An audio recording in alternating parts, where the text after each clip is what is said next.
I lost my mom when I was 5, and my dad remarried when I was 6.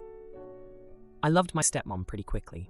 She was really kind and sweet, and she asked me about my mom the first time we met. When she saw I was upset about the whole situation, I felt like mom was being replaced. We got along really well, but even when I loved her, and even when I was glad she was in my life, I never felt as strongly about her being my second mom. When I was 8, my stepmom asked me if I would like to go to a Mother's Day picnic with her. I asked her if we could do this blended family picnic instead. She was clearly disappointed, but said sure. My dad asked me why I wouldn't do both, and I told him I didn't feel good about spending Mother's Day at a picnic with my stepmom and not my mom. He told me having 2 moms wasn't a bad thing, and I should consider how happy it would make my stepmom. Stepmom and I had a great day at the blended family picnic, which was held a week or 2 after the Mother's Day one. Sometime after that, my dad asked me to start calling my stepmom Mom to make her feel good. I told him I didn't want to. He told me it would make me feel good too if I called her Mom, and it would make my mom feel good too.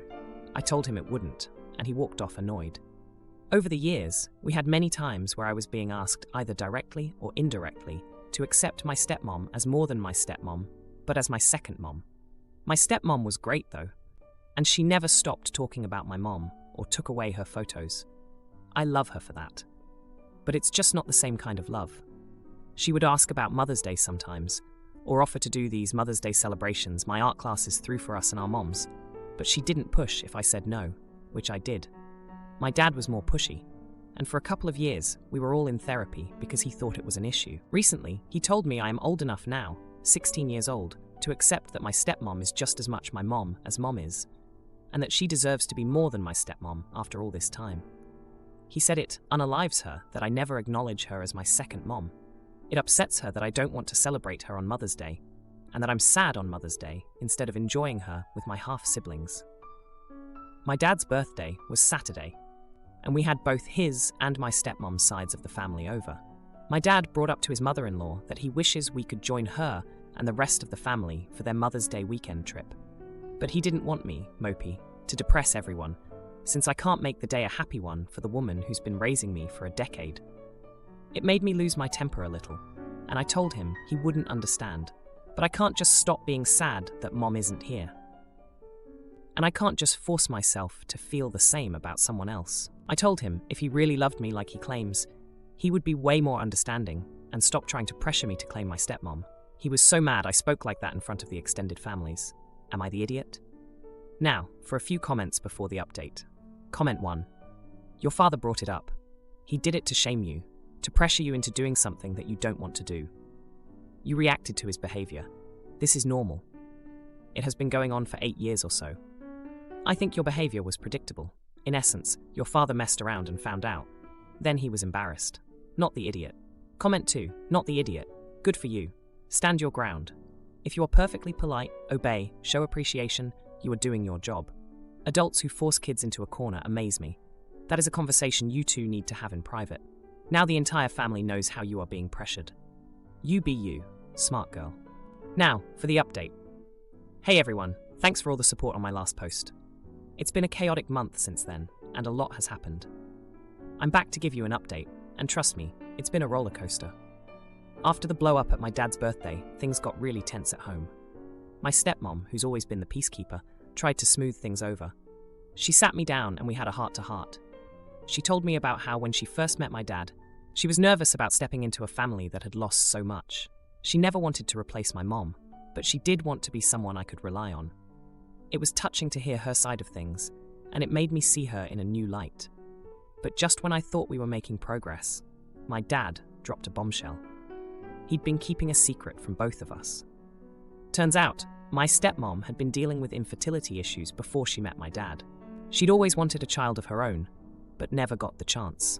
When she married my dad, she embraced me and my half-siblings as her own, but there was always a part of her that felt incomplete. This revelation hit me hard. I'd never considered her feelings to that depth. It explained why Mother's Day was so important to her and why my dad was pushing me to accept her as my second mom. He wanted to give her the full experience of motherhood that she'd been denied. The next few weeks were a blur of emotions. My stepmom started joining me for my therapy sessions. It was awkward at first, but it helped us understand each other better. We talked about my mom, her infertility, and our family dynamics.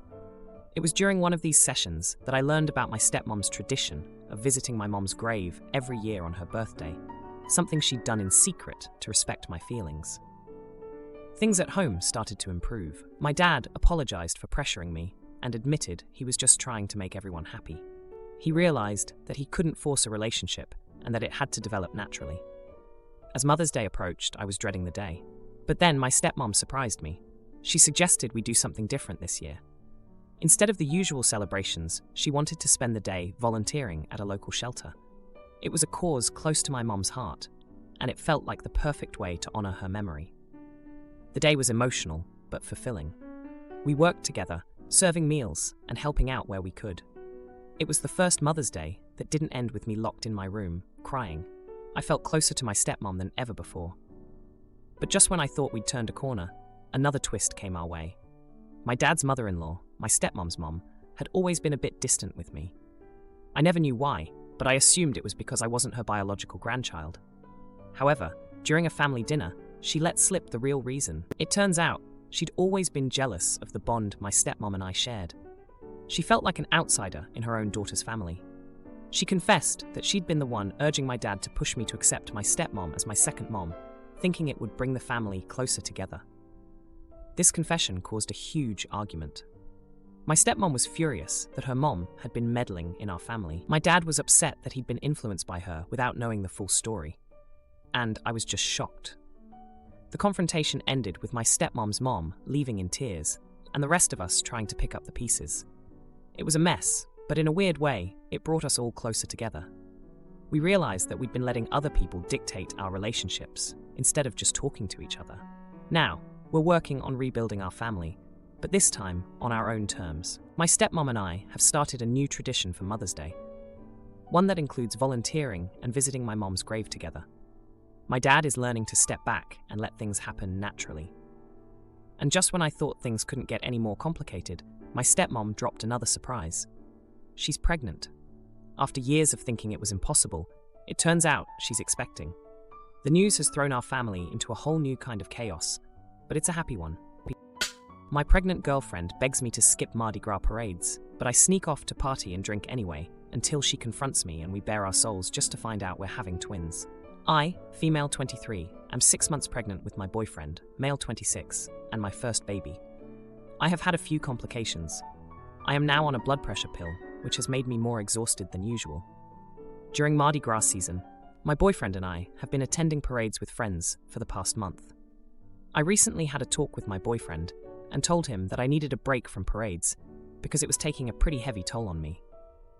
I was in a lot of physical pain from all the walking and ended up catching infection 19 and had to quarantine.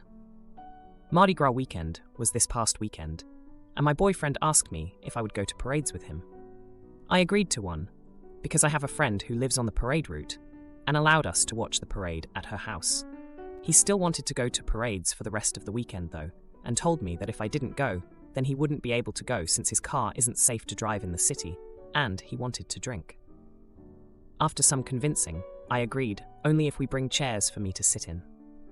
On the day of the parade, I went to pack both chairs, but he told me to only pack one, since he'd be standing most of the time.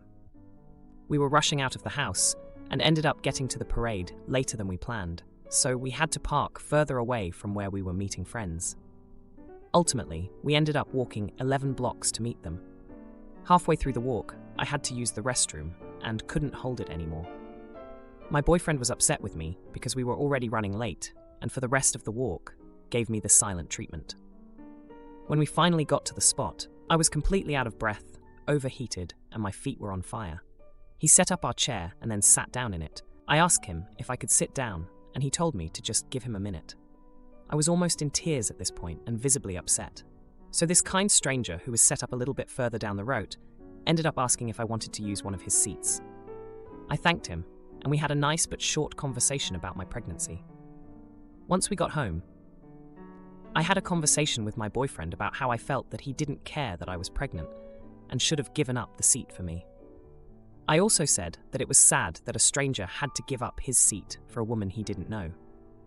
But it shows that it's common courtesy to do so for pregnant women. He told me that he made the same walk as me, and his feet also hurt, and that the man didn't even know that I was pregnant. I then lashed out and called him selfish and a horrible boyfriend. After I said that, his entire mood changed, and we had a very long talk about how his medication has changed the way he feels about other people, and that I need to loosen up and stop being so harsh on him. I'm worried that I was too harsh on him by calling him selfish, and that I'm expecting too much special treatment because I'm pregnant. I don't know how I feel about this. Am I the idiot? Now for a few comments before the update. Comment 1. I'm going to be honest and say I mostly skimmed this. Not the jerk. Pregnant women get to sit down. He should be taking care of you. If he thought he'd need to sit down, he should have brought a chair, but he told you not to bring it. Sure, you're not helpless, you're just pregnant, but you've been doing so much for him. The minimum he can do is let the mother of his unborn child sit down. He's not chivalrous at all, and that's a bit concerning, considering you're about to have a child with him. Comment 2. Your boyfriend isn't jerk. Your requests are not in any way inappropriate, and you should think long and hard about how he treats you before complicating your life with this man even further. Pregnancy is one time in your life when everyone around you should be giving you extra consideration. If the father of this child can't do that, then you're better off without him, in my opinion. Good luck. Now, for the update. Hey everyone, it's been 2 weeks since my last post, and boy, do I have an update for you all. After the whole Mardi Gras parade fiasco, things took a turn I didn't expect. So, after our big argument, my boyfriend and I were in a weird place. We were both feeling pretty hurt and misunderstood. He was still on his medication, which he said was making him feel off, and I was still dealing with the exhaustion and pain from my pregnancy complications. We were both stressed, and it was clear we needed to find some middle ground. We decided to sit down and really talk things out. It was a long and emotional conversation, but we finally reached a compromise. He agreed to be more considerate of my physical needs, especially with the baby on the way, and I agreed to try and be more understanding about how his medication was affecting him. We also agreed that we would skip the rest of the Mardi Gras festivities to avoid any more stress. But just when I thought we were on the same page, I found out something that made my blood boil. A friend of mine told me she saw my boyfriend at a parade the day after we agreed to skip them. He had told me he was going to help his brother with some house repairs. I was furious. When I confronted him, he admitted he went to the parade, but insisted he didn't drink and took an Uber to stay safe. I was ready to explode, but then he dropped a bombshell. He confessed that he felt trapped by the pregnancy and needed some space to clear his head. He said he loved me and our baby, but the pressure was getting to him. I was shocked and hurt, but I also realized that we were both struggling with the changes in our lives. We had another heart-to-heart, and this time, we both opened up about our fears and insecurities. It was a tough conversation, but it brought us closer. We agreed that we needed to support each other more and communicate better. He promised to be more honest with me, and I promised to give him the space he needed when he felt overwhelmed. Things have been better since then. He's been more attentive, and I've been trying to be less demanding. We're both working on being better partners to each other.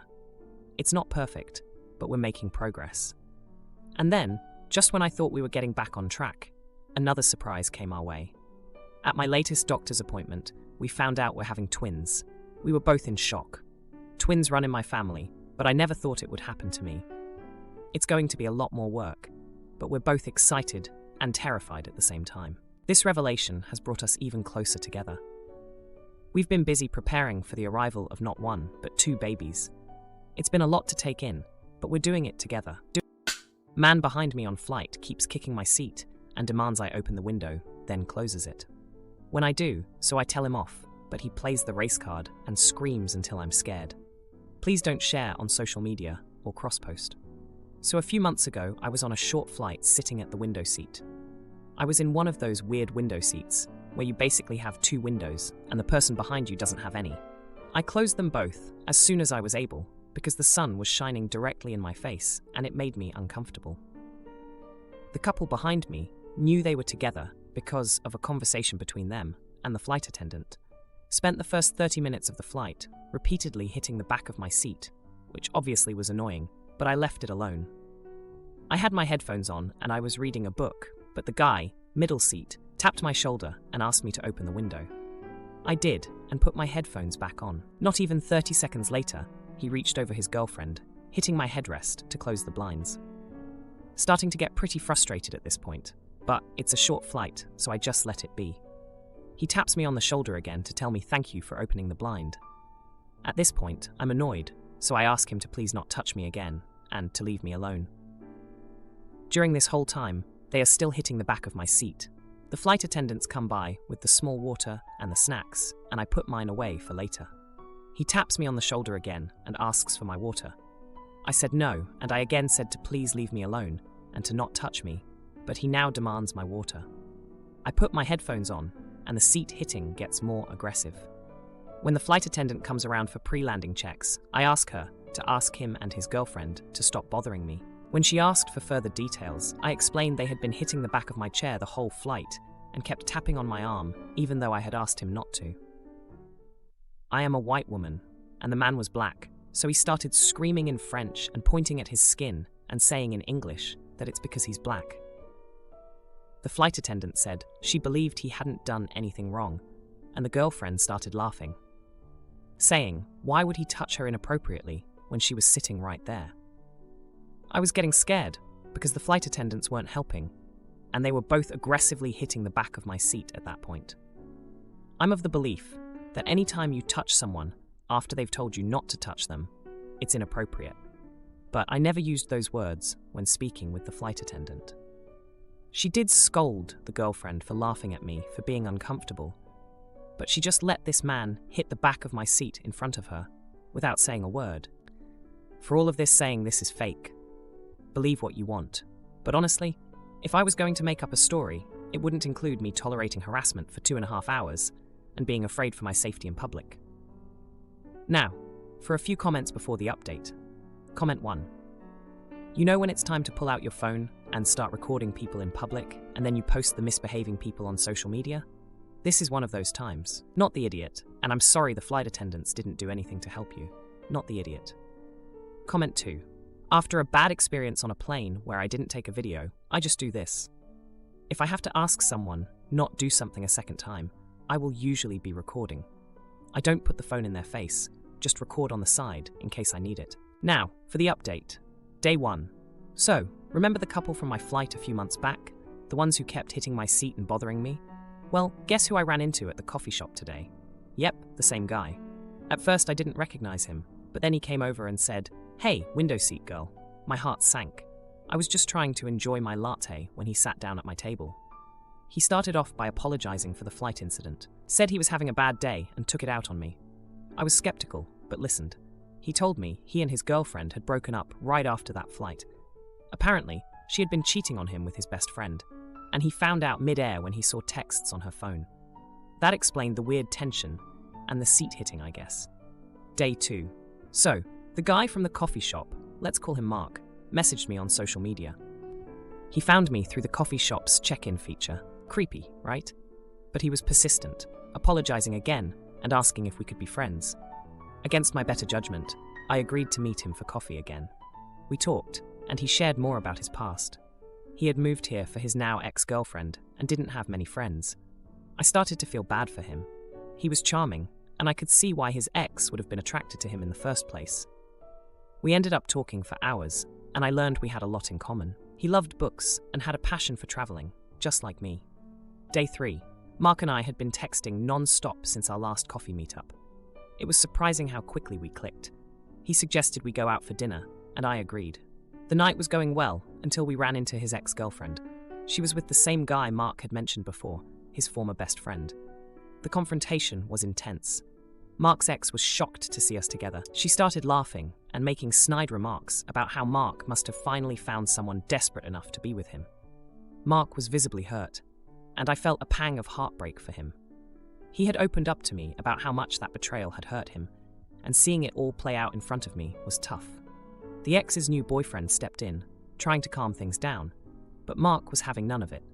He told them both off, saying he was better off without her, and that he had found someone who actually respected him. He grabbed my hand, and we left the restaurant. Outside, Mark apologized for the scene. He said he didn't want our evening ruined by his past. I could tell he was trying to move on, but the pain was still fresh. We decided to call it a night, and he walked me to my car. If you like this video, you'll probably like these too. Also, while you're here, please consider subscribing. It's your support that keeps this channel alive and allows me to make better and longer videos. Have a great day.